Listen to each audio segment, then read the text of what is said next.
So look at these gorgeous native asters I found today. I was dropping off some things to some friends, and on the way there to do the drop off, I saw growing on the roadside some native wild purple aster. And this has been blooming now for some time. And I've been waiting for a moment where foraging is allowed and I have permission. And so I went ahead and just cleaned up a few stems. And I wanted to show you and demonstrate to you a concept I've had for a little while. It's not necessarily a concept, but a consideration. I've been seeing a lot of people using faux plant material alongside the fresh plant material, and it's being presented as a way to save money and be able to have those blossoms, those fresh blooms, or the image of them as part of a presentation, a product, a job for wedding florals or event or whatnot. Now, I'm not a big fan of faux flowers because it's mostly plastics and virgin plastics. So when we create demand for something, it gets, more production takes place. And because of that, we can consider a way to save money and be more economically oriented towards our design work. But let's also add that part of that formula should include the use of dry plant material alongside fresh. Dry plant material is everywhere. It's part of the waste generated by your regular daily work. So how great would it be if that when you approached a very large traditional mass design that you wanted to create for an October party, for example, that you could present fresh and dried together and do so economically while supporting native species and reducing waste and so forth. Oh, that's my little colored carpetberry. These guys are pretty tough. They're drying nicely and staying on the stems. But so we're going to go to that now, and I'm going to show you what we can do with, say adding the last layer. We'll talk about them as layers of your design work. So here I've created sort of the basis of what I wanted to do in old dried materials. And I'm using AgraWool as my base. And I just have a single brick placed on the vessel, inside the vessel. I personally don't need to use any caging or any taping. I'm pretty good at working with the work and knowing how to do it in a balanced way and do it so that there's really no movement. I'm pretty good at it now with all the practice. So here we have some fresh stems. And I'm just going to go in right now and I'm going to add them to the design, straight in to the AgraWool. And I'm going to just place them so they have a conversation with what's there already. So already I'm beginning to situate the stems in a conversation. So they relate to each other either by contrast. Believe it or not, that's a way to relate to something, and how we contrast with it, how we harmonize with it, and what role does it play? Is it a dominant material or is it a subordinate material? So all of these are part of the conversation of the work, but I think the driving topic of the conversation is creating transparently, and in that way we're reducing stem insertions, the numbers thereof, and we're working with negative space to guide the viewer of the design throughout the work, and not sort of encounter any traffic jams where things get really confusing and a lot of information for the eye to take in, and so the eye can't travel now. It gets a little confused and it slows down. We want to have a lot of rhythm. So I'm just going to hold this large guy. He's got tons of little stems, which is what I want right now. And I'm just going to make my cuts going up and down the stem. And I'm going to insert those first. Ooh, okay, there we go. Insert those first, the great tangle. And I'm going to just do those in the front. I want to take up my real estate in the front so I can get that droopy movement exactly where I want it to kind of come down the front of the vessel. So we've done that nicely there.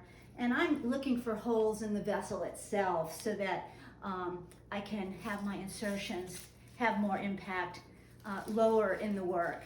And we want to, again, relate the vessel, and in this case, it's a 50s brutalist piece of metal that I found at a secondhand shop many years ago, and is one of my favorite vessels to create with all materials.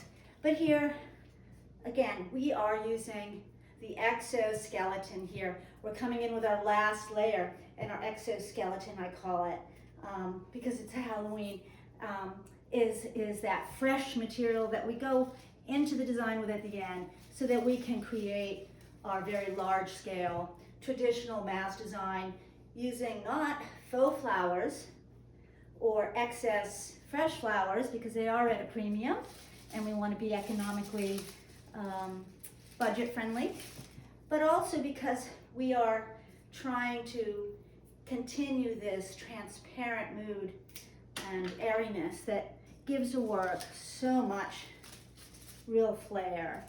And here, nestling this aster next to the hydrangea was no problem, especially using my left hand. So I like the AgraWool very much. And I'm using my big pieces that I cut today because I want to now create a kind of cloudy feeling where you can feel the wind at the back of your neck, and but at the same time the sun is shining.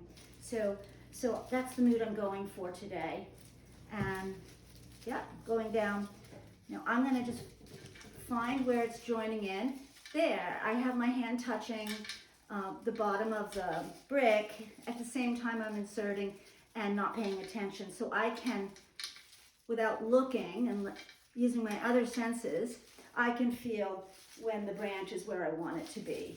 So I'll show you again. I'm not even, not even going to look at here, except for where I want to place it. And I see where I want to place it. And I have my clean cut. So I'm not even going to look. I'm going to talk straight to you. And here I am. I felt a nice area of the AgraWool, and I'm just going to gently poke it in.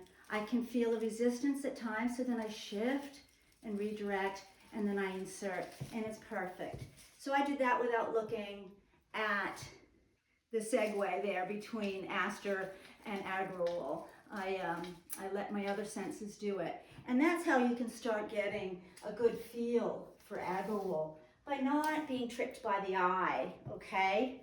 Use your other senses. Use your hand as it's going in, you feel it go in. Oh, that's great. So you can feel how the insertions are working. So, yeah, now I have tons of material, and I could really fill this up, and which is what exactly I am going to do, because I want this to be an exuberant expression of early to mid-October, heading towards Thanksgiving, when flowers really are at a premium, and the native species can come out and help you and guide you. I'm gonna walk around, take a look. Oh yeah. So I like that there's a little direct channel here, not just because I'm making a video and I want you to see me, but also because it's creating sort of a rhythm and an interrupted rhythm here. And I may want to reposition things in the end, but for now, I'm going to take that opening and I am going to use it to my advantage and start putting things lower in front, keeping these two like this, so creating that opening. And I have a third sort of area here where I have some of that negative space, and then most certainly this space here. So we have lots to work with and lots of material to work with. So I'm just going to speed up.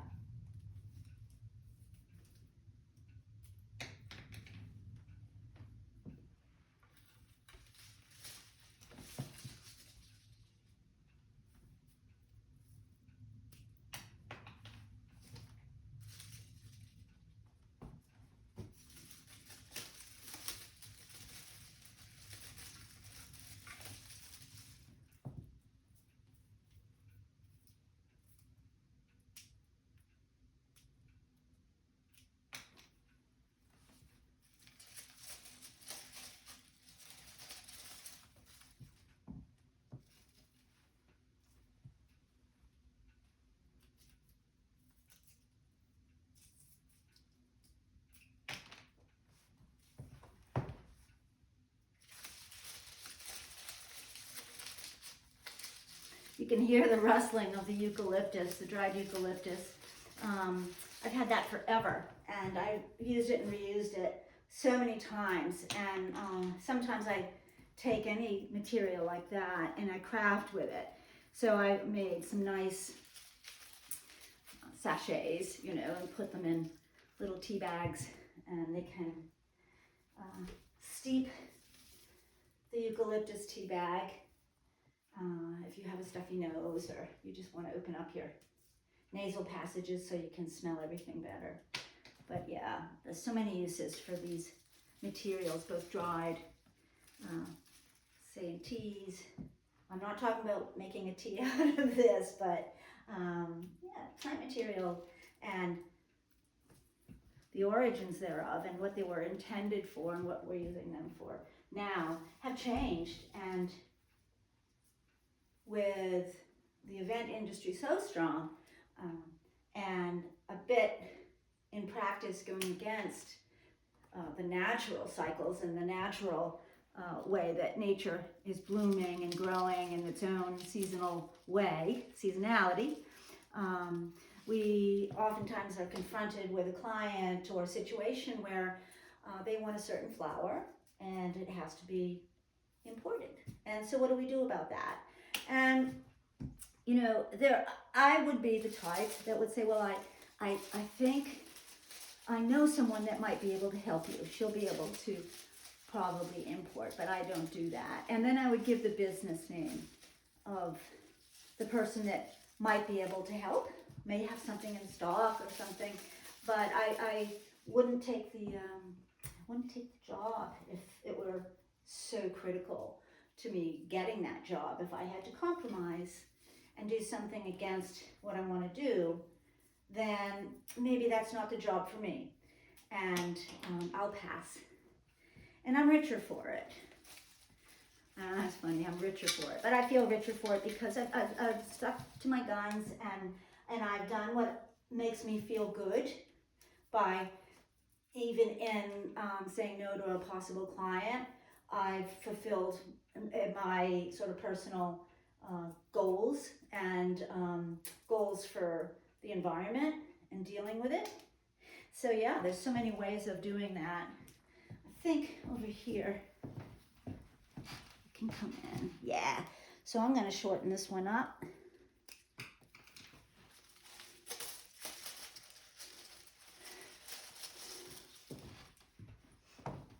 So you can see that you can barely see the dried in here. This is a story of the asters, just accepting the breeze and whatnot. And it actually beefed it up by using a structure, you would say, or a ready-made base with dried materials, dried floral materials. Hydrangea I used calicarpa, I used some fern fronds, and of course the seeded eucalyptus.